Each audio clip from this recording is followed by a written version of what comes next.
উপদেষ্টা নাহিদ সাহেবকে সতর্ক করি, আমি তার দৃষ্টি আকর্ষণ করে বলতে চাই, মামুনুল হককে চিনেন না? আজকে ফ্যাসিবাদ বিলোপ হওয়ার 1.5 মাসের মাথায় আমার বিরুদ্ধে অনলাইনে ফেসবুক কর্তৃপক্ষ সহ ইউটিউব কর্তৃপক্ষ সহ অঘোষিত নিষেধাজ্ঞা জারি করে রেখেছে। আমার নিউজ কভার করে এই পর্যন্ত বাংলাদেশে প্রায় শতাধিক জাতীয় নিউজ পোর্টাল তারা রেস্ট্রিকশনের শিকার হয়েছে। আপনারা ওখানে বিলাসিতা করেন। বৈষম্যের বিরুদ্ধে সংগ্রামী আমাদেরকে আমাদের সমস্যাগুলোকে সমাধান করবার কোনো চিন্তা আপনাদের নাই। আপনারা উপদেষ্টা পরিষদ রাষ্ট্র পরিচালনা করতে পারবেন না আমাদের সহযোগিতা ছাড়া। আমার এই বক্তব্যের 24 ঘন্টার মধ্যে যদি আপনারা কোনো ব্যবস্থা গ্রহণ না করেন, আমরা আপনাদের বিরুদ্ধে ব্যবস্থা গ্রহণ করতে বাধ্য হব।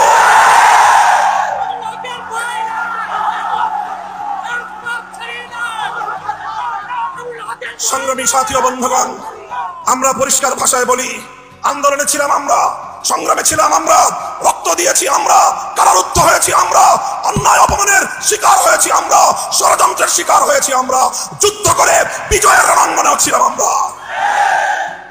এখন সম্মিলিতভাবে এই রাষ্ট্রটাকে এগিয়ে নেওয়ার দায়িত্ব আমাদের। আমরা সহযোগিতা করতে চাই, গায়ে পড়ে সহযোগিতা করতে চাই। আমাদের গায়ে পড়ে সহযোগিতা যদি পায়ে ঠেলতে চান, সে পা ভেঙে গুড়িয়ে দিতে এক মুহূর্ত আমরা বিলম্ব করব না। আল্লাহ পাক রব্বুল আলামিন এই বাংলাদেশকে একটি সুন্দর সমৃদ্ধশালী একটি বাংলাদেশ হিসেবে এগিয়ে নেওয়ার তৌফিক দান করুন। আমরা পরিষ্কার ভাষায় বলি, আমরা ইসলামী রাজনীতি করি। এদেশে খেলাফত রাষ্ট্র ব্যবস্থা প্রতিষ্ঠার জন্যই আমাদের জীবন যৌবনকে আমরা উৎসর্গ করতে চাই। আপনারা কে কি রাজনীতি করবেন আপনাদের বিষয়। আমরা আমাদের আদর্শ আপনাদের উপর জোর করে চাপিয়ে দিতে চাই না, কিন্তু আমাদের রাজনীতির প্রতি যদি কেউ বৈষম্যমূলক দৃষ্টিভঙ্গি নিয়ে তাকাবার চেষ্টা করেন, চোখ উপড়ে ফেলবো। আমরা কারো করুণা চাই না, অধিকার চাই। ভিক্ষা চাই না, আমরা অধিকার চাই। অধিকার যদি সহজে না দেয়, অধিকার আদায় করে নিতে পারি আমরা। রক্তের প্রয়োজন হলে রক্ত দেই, অধিকার আমরা আদায় করে নেই। আমাদের এই কথাগুলো, আমাদের অবস্থান এবং আমাদের এই বাংলাদেশের গণমানুষের সঙ্গে আমাদের রিলেশনটাকে নতুন করে পড়ে নেবেন। যদি কেউ যদি আমাদের ব্যাপারে অন্য কোনো ভাবনা ভাবতে চান, তাহলে আপনাদেরকে রাজপথে মোকাবেলার দাওয়াত থাকলো। সংগ্রামী সাথী ও বন্ধুগণ, একটি সুন্দর বাংলাদেশ গড়ে উঠুক, বৈষম্যহীন বাংলাদেশ গড়ে উঠুক। আর কোন শিক্ষাঙ্গনে তোফাজ্জলদের মতো আর কোন মানুষকে যেন এভাবে বিচার বহির্ভূত হত্যাকাণ্ডের শিকার হতে না হয়।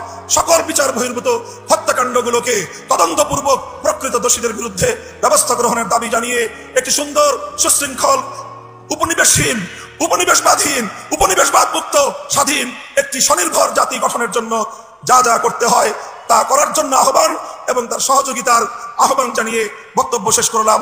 নাসরুম মিনাল্লাহি ওয়া ফাতহুন করিব ওয়া আখিরু দাওয়ানা আলহামদুলিল্লাহি রাব্বিল আলামিন। বাংলাদেশ খেলাফত ছাত্র মজলিস জিন্দাবাদ। বাংলাদেশ খেলাফত মজলিস।